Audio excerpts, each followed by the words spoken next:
القصة بتاعت النهاردة قصة عجيبة وسريعة في نفس الوقت. يلا بينا نشوف حصل ايه في القصة بدون مقدمات كتير. في قرية هادئة على أطراف الصحراء، كان يعيش الراعي الطيب أحمد مع أسرته الصغيرة.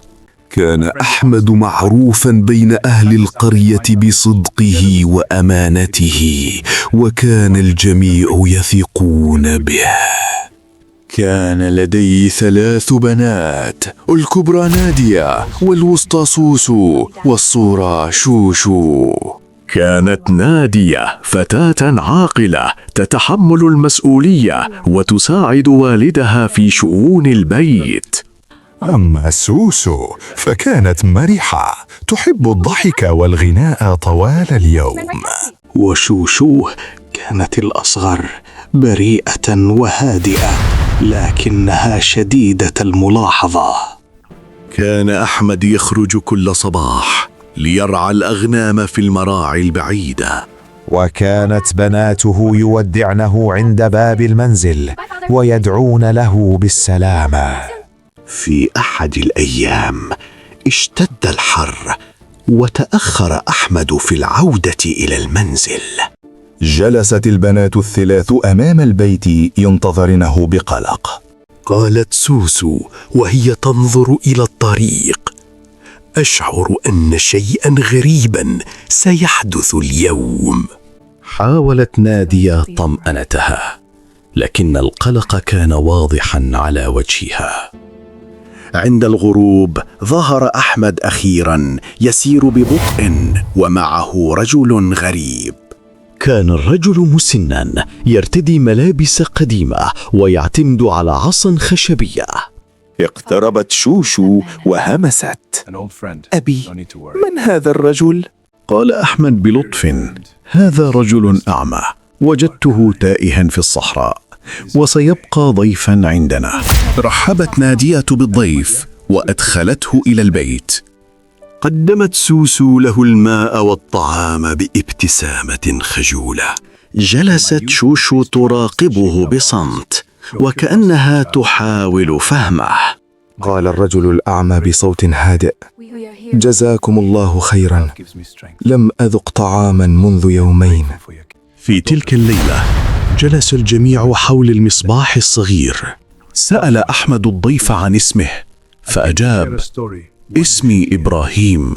حكى إبراهيم أنه فقد بصره منذ سنوات أثناء عاصفة رملية، وقال إنه كان يبحث عن طريقه إلى قرية بعيدة. تعاطفت البنات معه وشعرن بالحزن لقصته.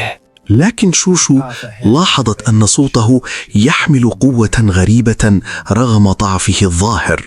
في الصباح استيقظ الجميع على صوت إبراهيم يتلو دعاء بصوت خاشع.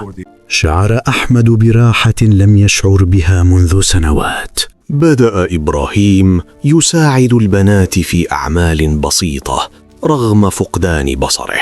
كان يعرف أماكن الأشياء بدقة وكأنه يراها. همست سوسو لنادية: كيف يعرف الطريق داخل البيت هكذا؟ أجابتها نادية: ربما تعود بسرعة. لكن شوشو بقيت تراقبه بصمت. في أحد الأيام ضاعت إحدى النعاج من القطيع. خرج أحمد يبحث عنها في الحقول دون جدوى. توقف أحمد فجأة، آثار أقدام على الرمال الجافة. جثى على ركبتيه يتأكد أن القطيع مر من هنا. نهض بسرعة، الأمل عاد إلى قلبه. بدأ يسير بسرعة يتتبع الأثر نحو التلال البعيدة.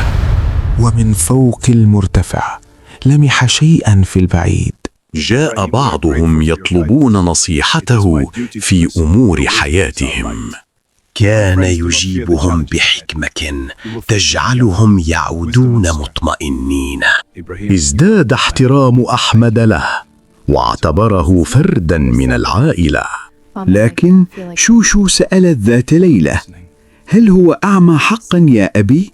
تفاجأ أحمد بالسؤال وقال: لماذا تسألين؟ قالت: لأنه يرى أكثر مما نرى نحن. ابتسم أحمد لكنه لم يجد جوابا. مرت الأيام وامتلأ البيت بالبركة والطمأنينة. ازدادت صحة القطيع وتحسنت أحوال الأسرة. وفي صباح هادئ أخبرهم إبراهيم أنه سيغادر. شعرت البنات بالحزن الشديد لتعلقهن به. قال أحمد: بيتنا بيتك، يمكنك البقاء. ابتسم إبراهيم وقال: مهمتي هنا انتهت. وضع يده على رأس شوشو وقال: حافظي على قلبك النقي. ثم دعا لهم بالخير والبركة. وغادر القرية مع أول خيط من ضوء الفجر. وقف أحمد وبناته يراقبون رحيله بصمت.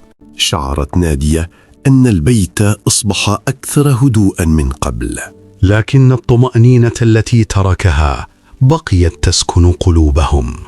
ومنذ ذلك اليوم ظل أحمد وبناته يتذكرون الرجل الأعمى الذي غير حياتهم إلى الأبد. وبكده يا جماعة تكون القصة بتاعت النهاردة انتهت، وشكرا لكم على المتابعة للنهاية. كان معكم عمرو يوسف، ودي قناتي على اليوتيوب.